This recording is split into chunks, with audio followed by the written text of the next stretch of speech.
you don't have to actually fit into the mold that everybody wants you to fit in. Culturally, I probably should have gotten married and had children by now. Finding partnership, getting married young, having kids by a certain age. How have you gotten rid of some of those voices in your head? I don't care what anyone says, being aggressive is not a bad thing. It's just the manner in which you're aggressive. At the end of the day, sometimes you do need to dig your heels in the ground and have some type of conviction. And if you don't have that conviction at times, you're going to get walked all over. They have to respect you, but they don't have to like you. And there's a big difference with that. There's such a big difference, and we do get caught in this likability trap. A lot of people think because of the role I'm in, I'm going to come in with an ego, especially because I'm coming in from this like disadvantaged place of being a woman who's like 5'1" and I don't look my age and I know that, but I have no ego. I'm confident in the person that I am and what I can do. So what made you feel like age 40 was the time in which you were going to go after something and achieve something? Welcome to In the Room on Purpose. This show is for women who are building, leading, questioning, stretching, and most importantly, becoming. I'm your host, Alyssa, and I sit down with powerful women to have honest conversations about ambition, leadership, growth, and what it actually looks like to find your voice and own your space. Sit down, get comfortable. I am so happy you're here. Amel Hamad, welcome to In the Room on Purpose. Hi, how are you? I'm good. I'm so happy to talk with you today and to introduce you to our listeners because your story is really unique. Let's just kick off with some recent travel that you were doing. You went to Egypt. I did. My parents migrated from Egypt in the late 70s. And my nephew met the love of his life and he got married. So my entire immediate family went to Egypt to celebrate that. And then I stayed an extra week to celebrate my cousin's wedding as well. So it was sandwiched with two weddings, and in between, I got to see the new King Tut exhibit at the Grand Egyptian Museum. I ate a lot of really, really good street food and got to do some shopping and left Cairo as well, and did like the native farm type of environment. So it's a really nice trip. I haven't been to Egypt, but I am a huge foodie and I love to know what the food culture looks like. So what kind of street food did you have?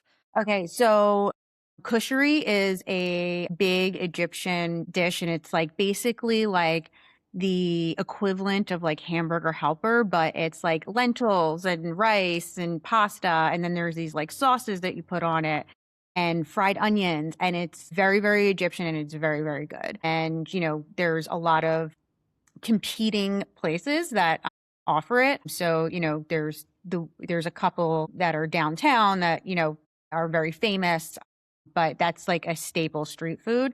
And then shawarma is definitely another one where, I think everybody's familiar with shawarma and I'm actually going to pronounce it correctly. So um, it's, there's a couple famous places that, I definitely tried. And then hawashi, which is like, it's a pita bread and it's meat inside and it's really spicy and it's really, really good. So those are like my three favorites, I would say.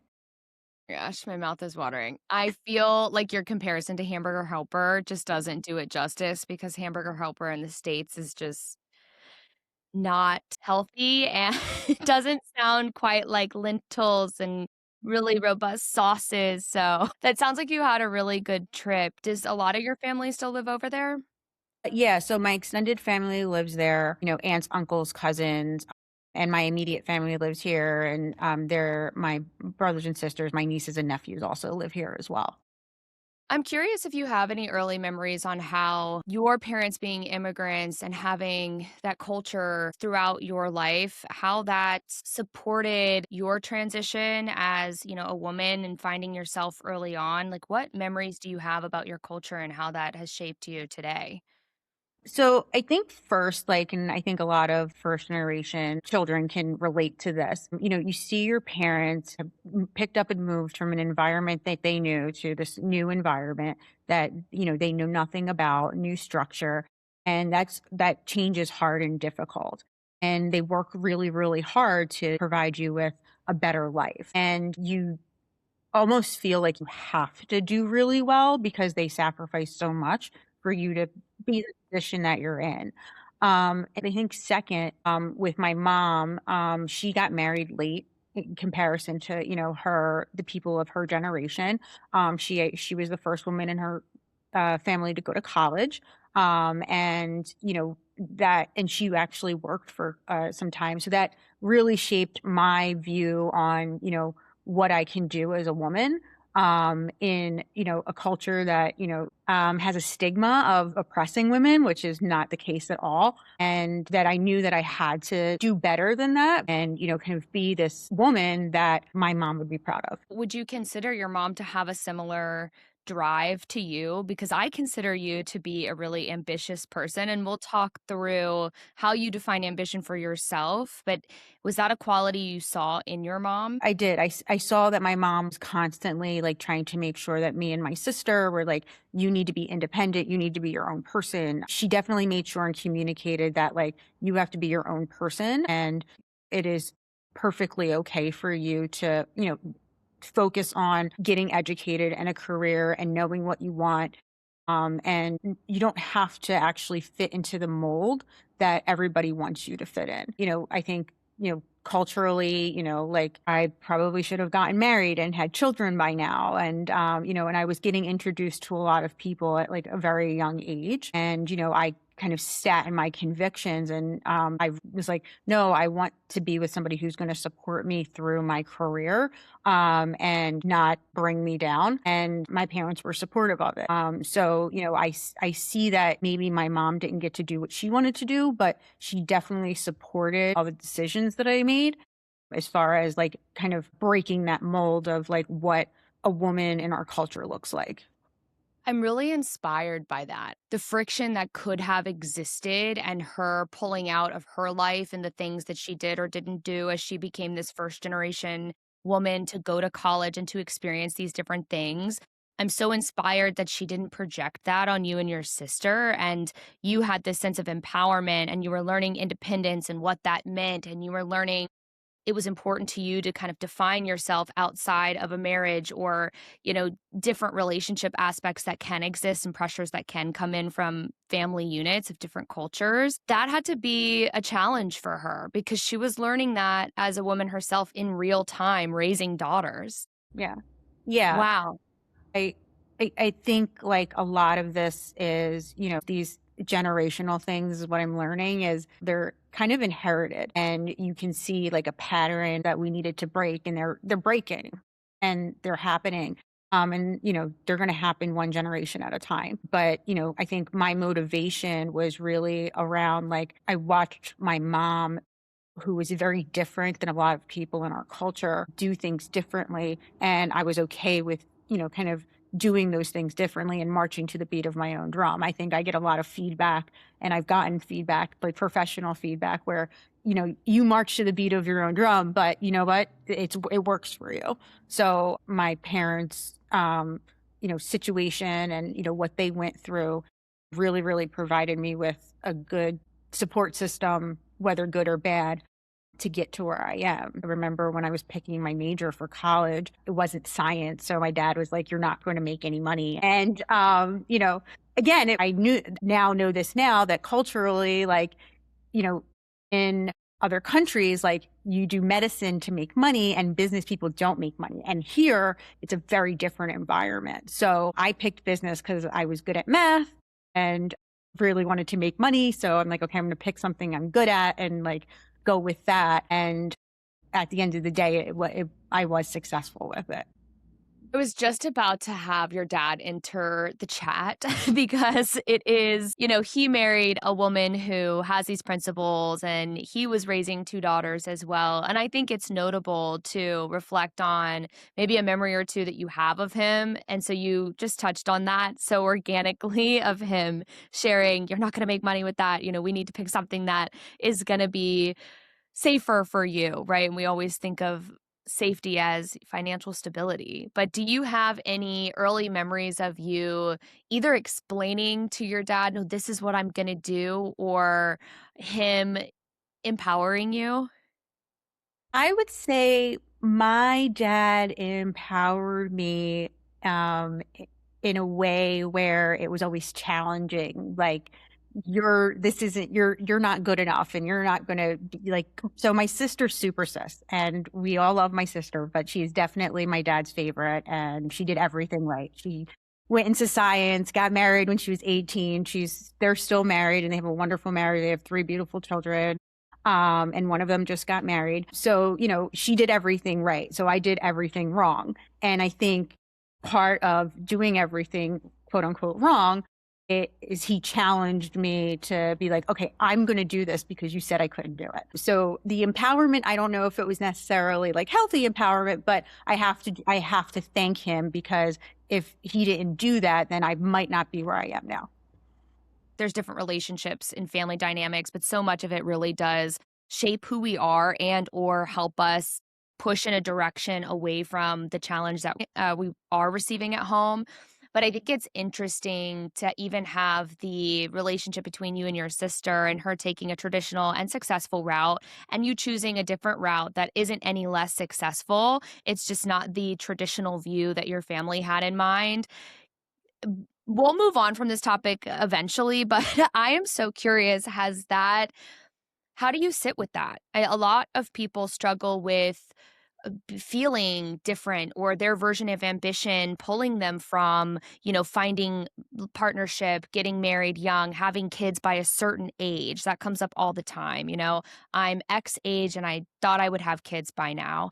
Or I'm freezing my eggs because I am really focused on this project, this work, this passion that I'm doing right now. I hear it all the time. So, how have you gotten rid of some of those voices in your head of should I be doing something else or am I on the right track? Obviously there's always a comparison, especially because, my dad made a comparison and we'll all, even my brothers will complain about this too. But my sister got married young. She finished college. She has multiple degrees. She's a doctor in pharmacy. She does really, really well. And she basically worked her entire adult life. And I watched her and her husband like evolve and they support each other in a way where it's like a real partnership. So I saw a healthy relationship and I'm like, okay, that's something that, maybe I don't want it exactly like that, but like that's like an ideal situation where they're supporting each other in whatever way that looks like. So, I always envisioned myself getting married and having children. I just never met the right person. And I know that sounds like super cliche and like super easy to say, but like I really wanted a partner and I didn't meet anyone that was really a partner. And in addition to that, like given like maybe some of the way I grew up, I really was very focused on I want to have children with a man that was like going to be a good father. And I thought about a child before the child was even born. I was like, I need to make sure that this person is a good father. And I've explored for myself ways to do it on my own, and it didn't work out, and that's okay. So I think that at the end of the day, like I would say it's this like wave, very similar to your career. There's like highs and lows, right? There's time where you think you have a lot of time, and then all of a sudden you don't have a lot of time. And then that becomes an obsession of yours where you're like, I have to meet somebody and I have to have children. And like you put so much pressure on yourself. And at the end of the day, like sitting in the position I am now, and you want children until you don't want children. Like it's not necessarily like a lack in my life. I have 8 nieces and nephews. I have friends who have children. I'm really good with children. That doesn't preclude me from being a mom figure in some type of way. It's just I didn't have children on my own. And I think when you take a step back and you're able to look at those things, like it's like, yeah, at the time I was really struggling because I was like, I don't have time. I have to meet somebody and I have to have kids and I have to do it before this time. And like the way I wanted it to happen on my own, it just didn't work out. But I know for a fact that everything I've wanted, I've made happen. And if I really wanted this to happen, I probably would have made it happen. So, at the end of the day, like I tell people all the time, like you can have what you make time for.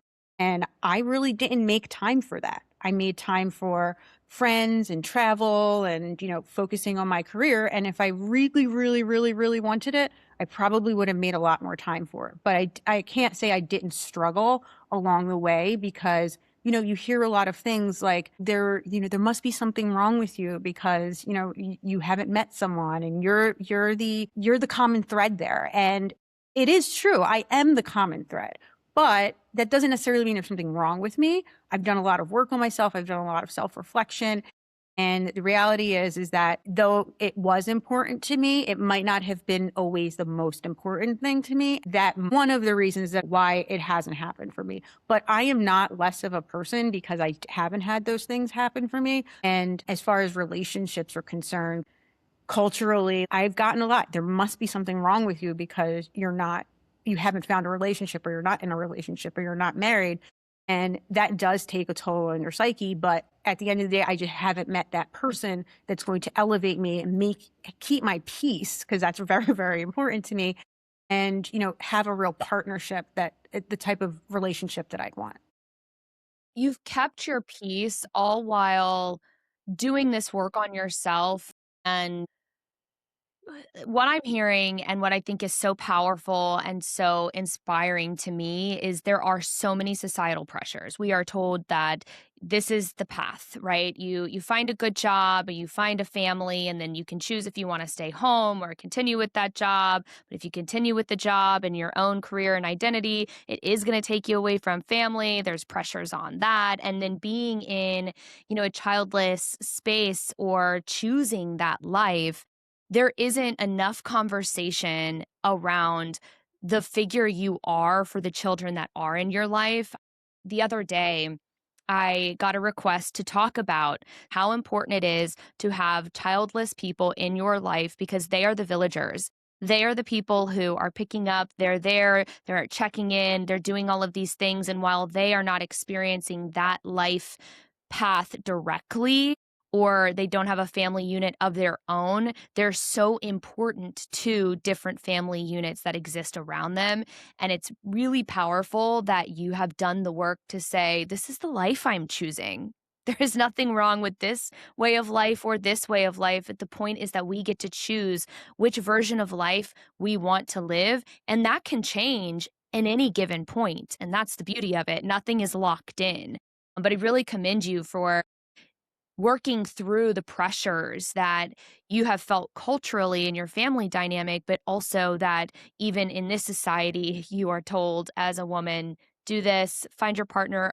Are you getting married soon? Oh, you don't have a partner? Oh, are you going to have kids? Do you want kids? And everything does end up revolving around that conversation. Yeah. And this was my life choice and this is my life path. Like, I commend people who like are moms and make the time for that and that's what they wanted. And I think a lot of women in finance usually, come to other women in leadership and ask them like, can I have it all? And I'm like, yeah, you can have what you make time for. So if this is really important to you and you want to make time for it, it's going to happen. But you can't be super mom, super professional, super world traveler. It's just because there's only 24 hours in a day. So you have to, and even moms who are professionals have to figure out what type of mom they want to be. Do I want Mhm. to be a mom that's present? Do I want an au pair? I mean, there's so many different ways to be a mom.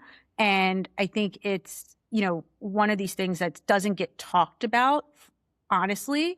And I wish we talked about it more because being a mom is a privilege and there's a lot of people who can't. So being a mom is a privilege. And I want people to have a lot of the other things that they want. It doesn't exclude you from it. You just have to potentially make some sacrifices in order to have it. There's a really successful CEO and I think a co founder of some pretty large brands, but she just came out and said, I'm a 3 hour mom. And she got annihilated in the media. And I think it was hard to watch someone who said, this is what I'm choosing. And a man would never be scrutinized for being a 3 hour father. I'm making a conscious effort every day to find this time, to have quality time, to cut out noise. And when I really reflected on that, I thought to myself, there are moments where I went to bed before I saw my dad come home, and never would I have thought twice in the moment, right? And so we are all defining what our life looks like, especially as women who want to make an impact in the world, want to grow their career, want to be out in their professional life just as much as their personal life. And it's not easy. There's never, there's always an opinion on one side or the other. Yeah. So, finance became your track. Let's break that down a little bit because this is such a fun field for on us to learn about and to it's pretty male dominated. So I'm excited to see how you infiltrated it, when you decided finance was for you, and what has this career looked like? Yeah. So I think I mentioned earlier, I'm really good at math. I'm very analytical. I have a very analytical brain. And, when I was choosing a major, I'm like, okay, what am I good at and what can I make money at? And finance, accounting, finance, just business just naturally worked. So I actually started out as an accounting major. I didn't really love it. I thought it was like very, very, it's, good for a structural basis for finance people, but it didn't necessarily give me like the excitement I wanted. So I took my first finance class and I was like really excited. I remember my finance professors were my favorite professors. And I think the distinction between finance and accounting is accounting looks at the past and finance looks at the future. When I graduated in 2001, one of the worst times for a finance major to graduate. So I actually ended up doing accounting and corporate finance, but finance was really where I wanted to be. I could not agree more with that, but enter a lot of pressure on the finance team to accurately model that out and to tell a story through what they're building and through what the actual reality of the organization's profitability is. So I know you shifted into restructuring and really supporting companies through some of their darkest times or, really helping them strengthen. Talk through that a little bit and how did you keep that principle of finance looks at the future? I had no idea that, when I graduated or even picking my major, that there was this subsector of finance where it's operational and financial turnaround. And I'm a natural fixer. That was another thing that I learned. I'm inherently lazy in a way where like I don't want to do the same thing twice. Mhm. So early on in my career, working in these accounting departments, I'm like, this is not like a good way to do this. I think we can do this differently, and I think we can do this more efficiently. So I was able to like think about what my job is, but like in the future, I don't want my job to look like this. So I'm going to do all of this fixing to get there. And that really is what operational and financial turnaround is about. You're going into a very, very stressful situation where things aren't going well. And you have to get grounded really quickly and like, okay, what is going on and what happened? And from what happened, I can then go in and start to fix it. So the reality is that like you're also trying to set up the organization for success for the future. And fixing those immediate things helps, but you also want to globally look at the organization and say, how'd they get here? And let's let's make it better for the future. How was that perceived? I'm doing some research right now about likability and how it can be a gender conversation. And the research that I'm reading from Harvard, it is a gender conversation. There's Howard and there's Heidi, and the likability is different, even if they have the exact same resume. And I'm thinking about your career and the word fixer. I love to fix. I love to solve. I love to set it up so that we're not in this cycle of insanity or being reactionary over and over. How was that perceived? And did you have any friction or tension as someone who's saying, I'm looking at this objectively and I'm looking at how this is going to impact our future. These are the steps that I'm going to take to fix and solve this. Because it's not comfortable when a leader comes in to do something different, to fix a problem. Maybe they agree that it is a problem, and maybe the rest of the team doesn't see the problem that you see. So, as a fixer, where has tension existed for you in your career?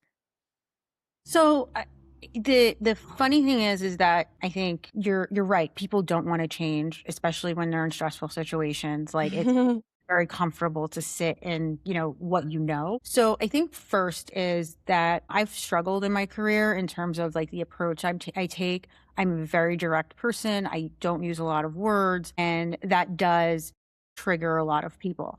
But I've also found that people like it.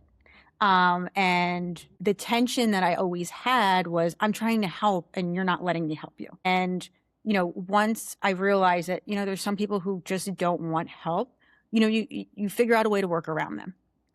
And that's, an art that you develop over time. I think the other thing is in financial and operational turnaround, I'm always surrounded by men, and they're usually like bulls in a china shop.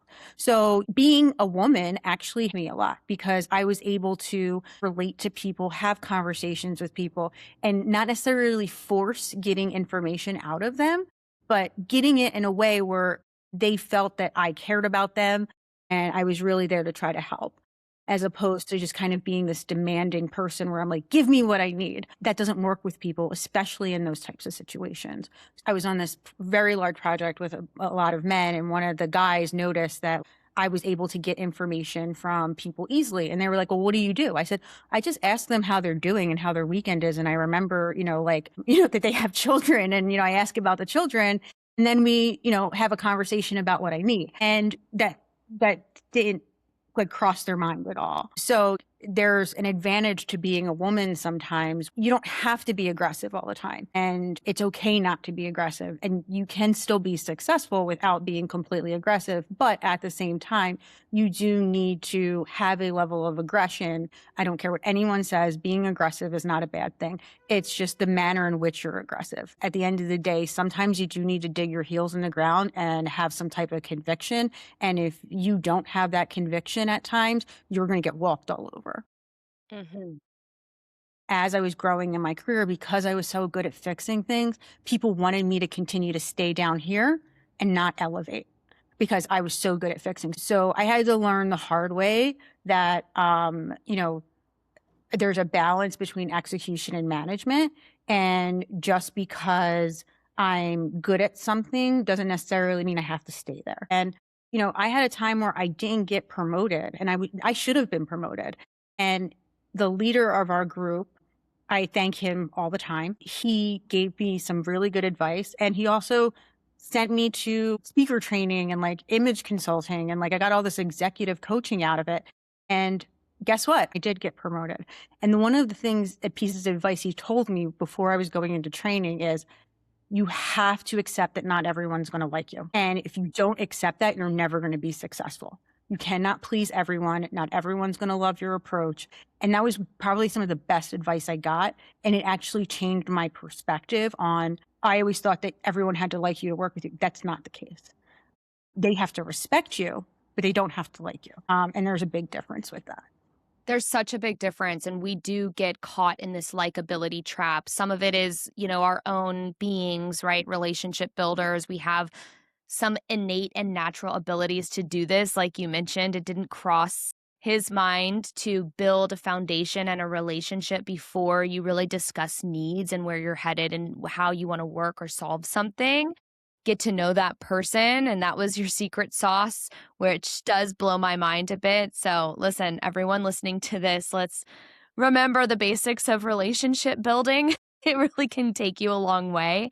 You and I are so different in that you are direct with few words. I have been told in my career to speak in bullet points because my point is getting lost, which I find so interesting because now I have a podcast. Before that, I really sat with that feedback, and I'm curious, was this your directness, your few words when you're really listening and you're digging in, or, you're really solving a challenge and discussing what you're going to do and where you're going to go with it? Has that always been you, or have you been given that advice in your career? No, that's always been me. I'm like, everyone will tell you that like they didn't think I talked in the beginning, or like I wasn't very friendly because I didn't communicate. And what I'm really doing is listening, Mm. observing, and then figuring out like how I want to approach the person in the situation. I have to say, when it doesn't come from a genuine place, that's where I probably get the most friction because, at the end of the day, people can see through that. We're taken aback by a lot of like, especially in finance, there's a lot of egos. And I think I forgot to mention this earlier, but I think not having one sometimes definitely benefited me in a lot of ways. And, I think a lot of people think because of the role I'm in, I'm going to come in with an ego, especially because I'm coming in from this like disadvantaged place of being a woman who's like 5'1" and I don't look my age and I know that. So, but I have no ego. Like I'm confident in the person that I am and what I can do. And do I have imposter syndrome? I am not saying I don't, because I do sometimes. And I have to like kind of sit with myself constantly. But at the same time, like that imposter syndrome does help me a little bit because it does keep me on edge to make sure that I'm always prepared for things. I work for a mental health organization, and before a board meeting, they're like, "Oh, you're not eating?" I'm like, "No, I have to be uncomfortable because I have to be ready for any question that comes." And our clinical director is like, I want to use you an example of how anxiety can work for you. And I'm making my imposter syndrome work for me.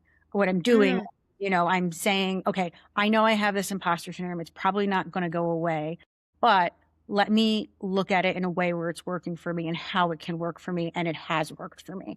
mm. Sometimes not being, that's ego driven, like I know everything and like having a little bit of, I don't want to use the word humility because I hate that word, but knowing that you don't know everything and there is something that you can learn from other people allows you to, sit back and you're like, okay, I'm going to listen first and hear what's going on and then I'm going to respond. Some rapid fire questions. After hearing what you just said, my brain is going in so many different directions. So stick with me on this. But first, why do you hate the word humility? I am very passionate about mental health. So I go to therapy and I won an award. And my therapist is like, "Oh, what are you doing this week?" And I was like, "Oh, I'm going to go receive an award." And she was like, "Congratulations." I'm like, "Oh, it's not a big deal." And she's like, "What do you mean it's not a big deal?" I'm like, "It's not a big deal. It's like, whatever." And he's like, "Why are you acting like this?" And she was like, I said, "Well, there's a level of humility here." And she was like, "I'm sorry. We're going to fix this now." And she's like, "Cause I know this is going to really piss you off." She was like, "Do you know what humble means?" I said, "I do not a person that brags and, is like out there." And she's like, "I'm going to define humble for you." And she went in and she defined humble. And I'm like, "Oh my God, I don't want to be humble." And that's why I hate the word, because it's really about putting yourself down. Like at the end of the day, being humble is basically making yourself small. And that's not who I am as a person. And I don't want people to make themselves small. So I stopped using the word humble because it's not it. No one should be making themselves small. There's a book I'll tag in the description. It's called Fuck Being Humble. And I met the author. She's incredible, but she believes so much of what you just shared. And I love that your therapist was like, sit down, sit down. I have some things I'm going to say to you today. Is such a big reason for conflict in the workplace, for conflict in our personal lives. Ego gets in the front seat and it can completely derail us from what our own values and morals or standards are. And we can speak from a place of ego that is really disruptive to the environment that we're in. And you said, I don't have an ego. And as I don't think we've really talked about your title, and there's so much more to you than the title that you hold, in and out of your career, but Amel is a chief financial officer. And so ego not being present in your day is so interesting to me. Talk to me about your ego or lack thereof. I think when I say I don't have an ego, I think what I'm talking about is that toxic ego.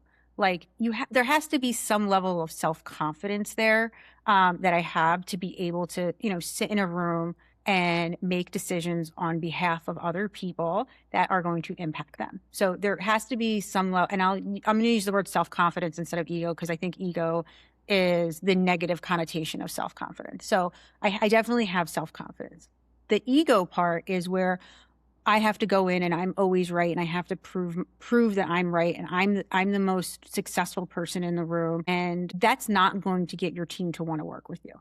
That's just not going to happen. So if I continually just tell people what to do as opposed to work with them, get them on board, and we can work as a team, that's where it's like self-confidence versus ego. Self-confidence is I know what I know what I don't know, and I know eventually I might have to tell someone what to do and to make a decision, but I would like to work in a place where we're working as a team. Listen, there are departments that do this on a day-to-day basis and I don't do it on a day-to-day basis. So you're definitely going to know more than me. But if, you know, you come to me and you need me to remove a barrier, that is my job. That's what I do. If you need guidance, I can do that. One of the things I don't do, which I didn't realize this was like not normal, is like I tell people like we're all going to make mistakes. We're all human. You tell me you make a mistake, I'm going to help you fix it. You don't tell me you make a mistake and you know, kind of like try to hide it. That's not going to go well. And I think the fact that, like I said, like, because I don't have this big ego and this, you know, you have to be perfect. I allow people to make mistakes and they feel comfortable coming to me like, hey, I messed this up, or like, I don't know what I'm doing. Can we work through this? And I think the ego part of it, that negative part of it, is what gets a lot of people in trouble because they think they have to, versus understanding that, like, hey, I have a lot of experience. I've done a lot of things. And when I know something, I know something. And I will stick my heels into the ground and die on a hill when I know something. But there are times when I don't know something and I need to sit back and listen, and that's okay. So that's where the ego versus self-confidence comes in, because I know that there are a lot of people, especially women, who can't go into a room and be like, hey, I never experienced that and I don't know what that is and I need to learn from that. And you know, it's a skill. I don't want to call it a skill because it's not a skill. It's just self-awareness that I bring, and like we're all not perfect, and you know, I'm never going to be perfect. I'm going to make mistakes too, but at the same time, like, I'm not going to pretend I don't make mistakes. And I think that's where the self-confidence versus ego comes in. It leads me into one of my biggest questions that I wanted to go through with you today because I really relate to this. And I know that sometimes defining goals doesn't always have to be attached to an age, but I did that in my own career and in my life. And I think you did something similar. I know you did something similar, but you wanted to reach a arguably really major career milestone by age 40, and you did that. So what made you feel like age 40 was the time in which you were going to go after something and achieve something? So, you know, I entered consulting in 2006. I was really good at it again because consultants are natural fixers. So, you know, it was just something I was really good at. And I worked for one of the top restructuring firms in the world. And I got really tired and decided to, you know, get my master's in healthcare administration and go into operations, and realized that, like, hey, I'm not a middle management person. Like, this is just not working for me. So I tried with two different companies. It didn't work. I went back and I got my executive MBA, and I went into that room thinking like, oh, you know, I'm going to be like the person that's like I'm not going to be in the top. I'm going to be at the bottom of the curve. And what I realized, not just learning from leadership skills, but I was actually above average. And when I realized that, that really motivated me. And at the time I was 37, I think. Yeah. So at the time, I was like, you know what? I can make managing director by the time I'm 40.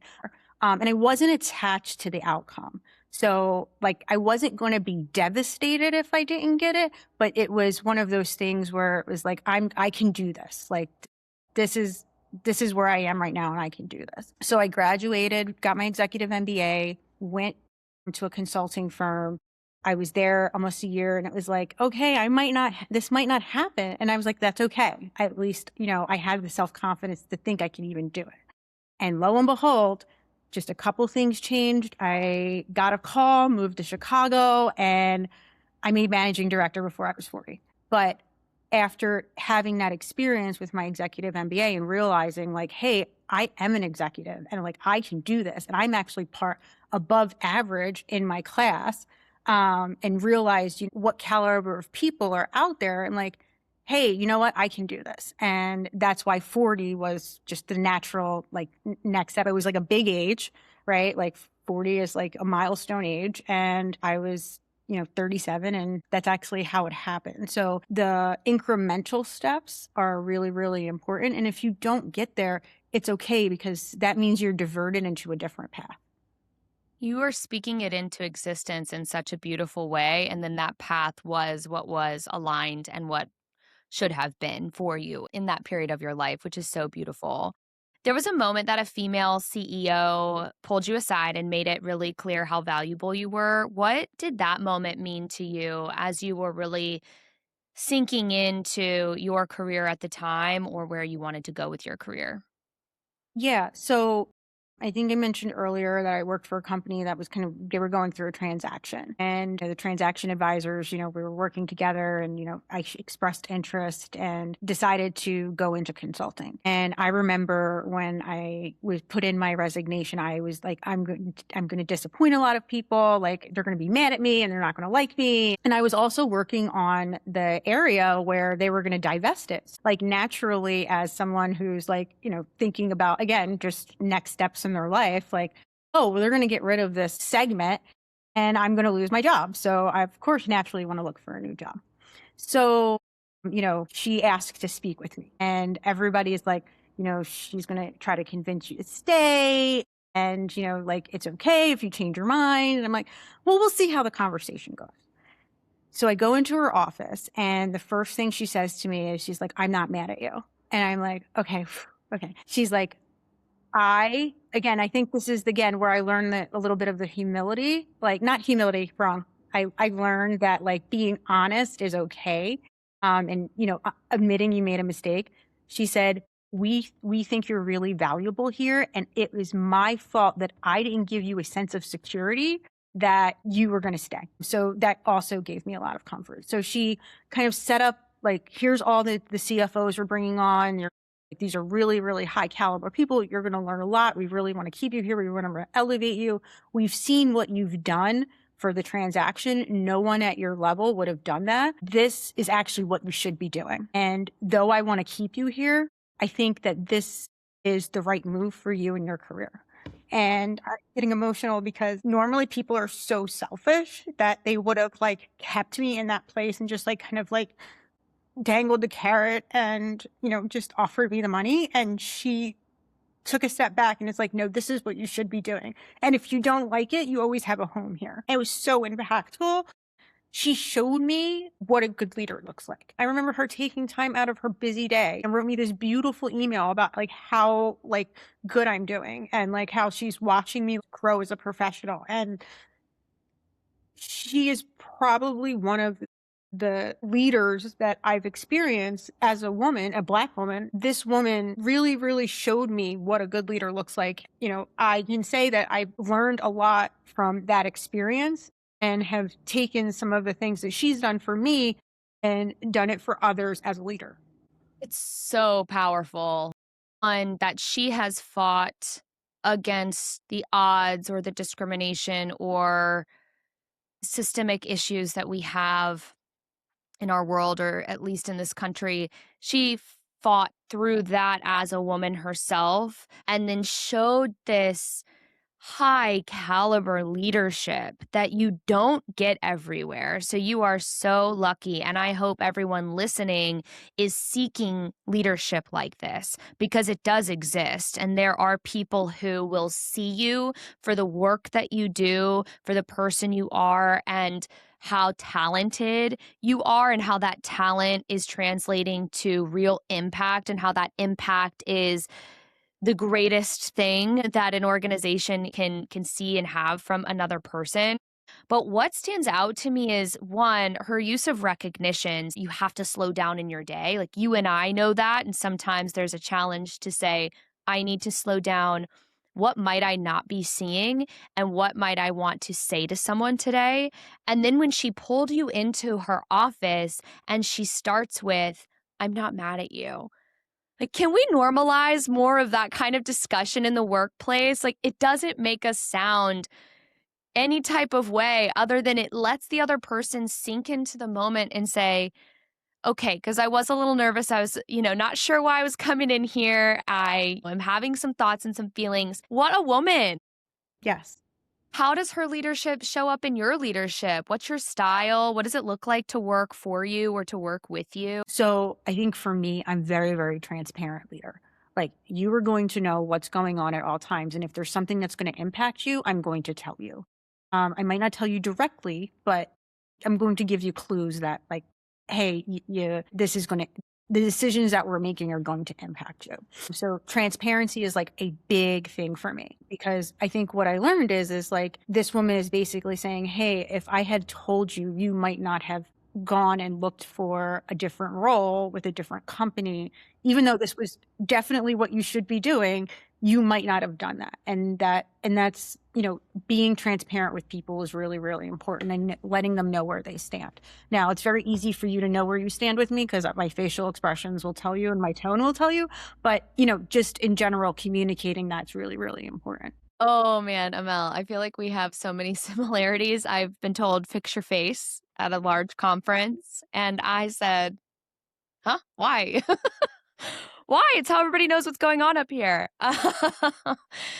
Did she give you any thoughts or beliefs or early moments of reflection around women supporting women? Did any dots connect of what it felt like to have a female CEO, number one, having that experience? Because just, less than 15 years ago, we only had a few of them across the world. So, did that give you any early connecting of the dots around women supporting women and how that should show up in the workplace?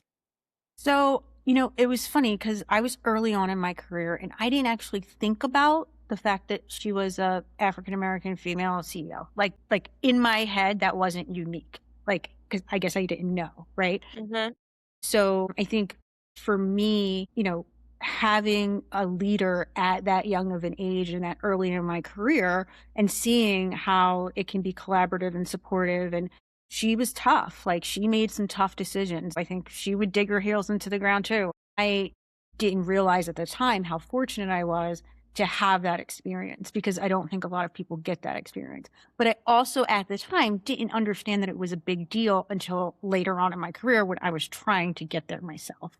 Mm. So sitting there, just watching this woman again, absorbing what she's doing, seeing how she's operating, and, having that experience really, really later in my career made me realize that, like, it was tough for her to get there. I'm so fortunate to have had that experience where I saw a woman be collaborative and nice and, caring, but also like tough and like a decision maker. She made tough decisions, but also cared about people. And those two things aren't mutually exclusive. I think a lot of times, especially in a CFO role, where my job is to be a financial steward, I have to make some pretty tough decisions. And they also impact me too. I think a good example is like every year when we're going through renewals for health insurance, we all know that the premiums go up constantly and we have to make some tough decisions. Those tough decisions impact me too. Like, I have the same health insurance you guys do.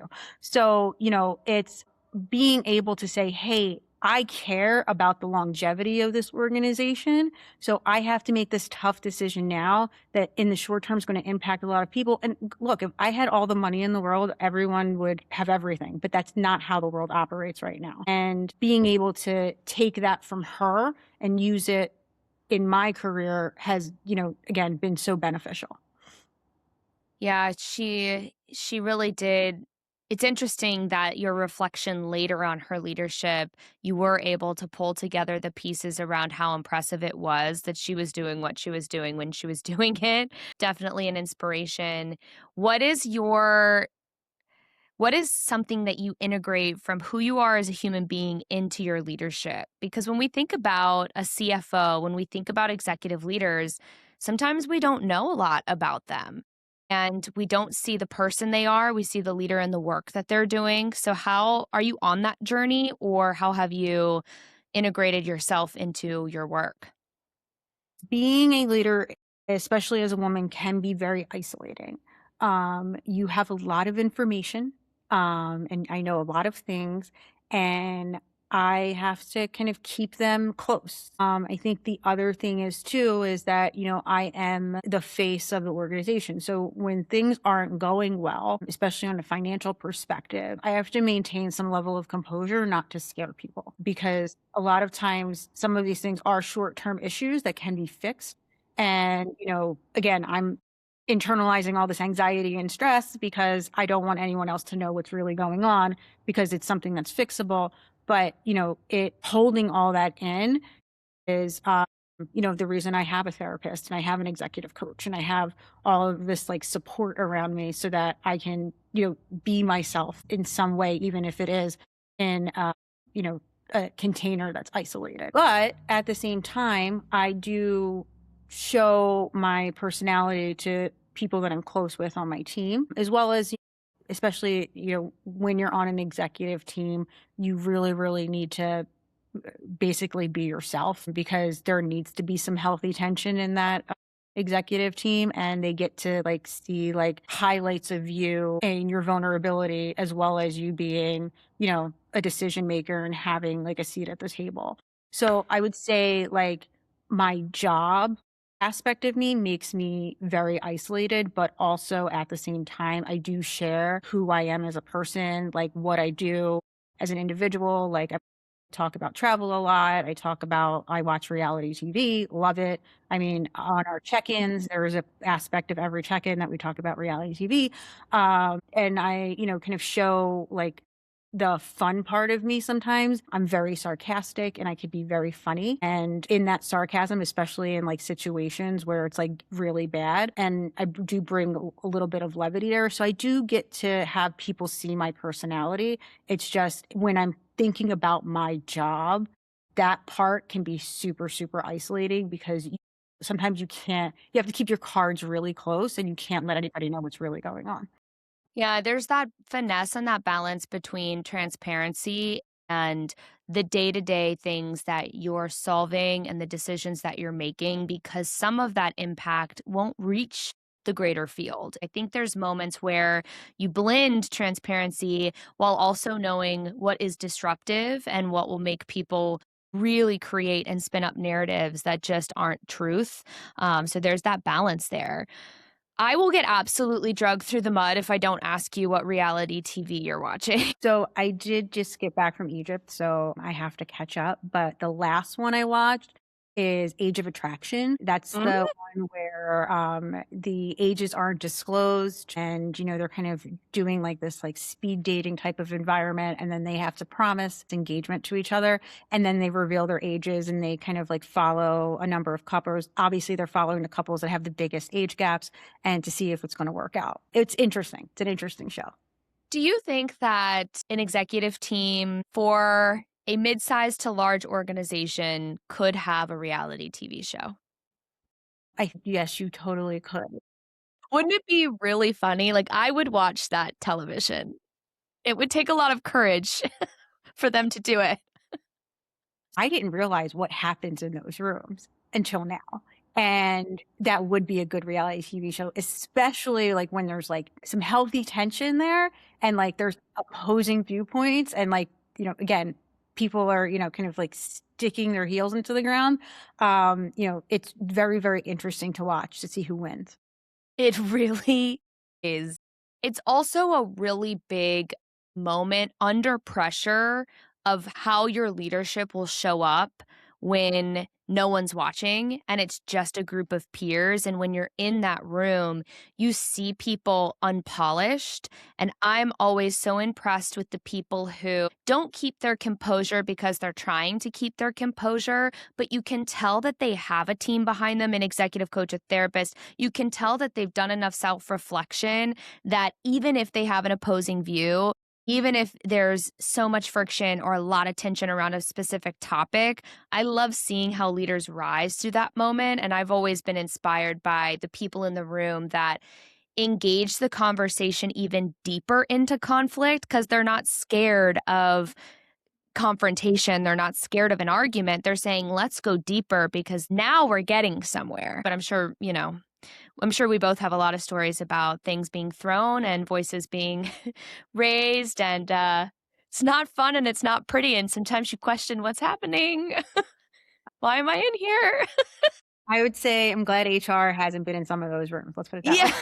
Yeah, I think HR has those moments where they're like, I don't know how we would even begin to solve this. I think I want to close with identity because you've done a lot of work on yourself and have a really beautiful way of talking us through your journey and moments that have shaped who you are as a person as a sister, as a daughter, as a leader in the world, and a woman in finance.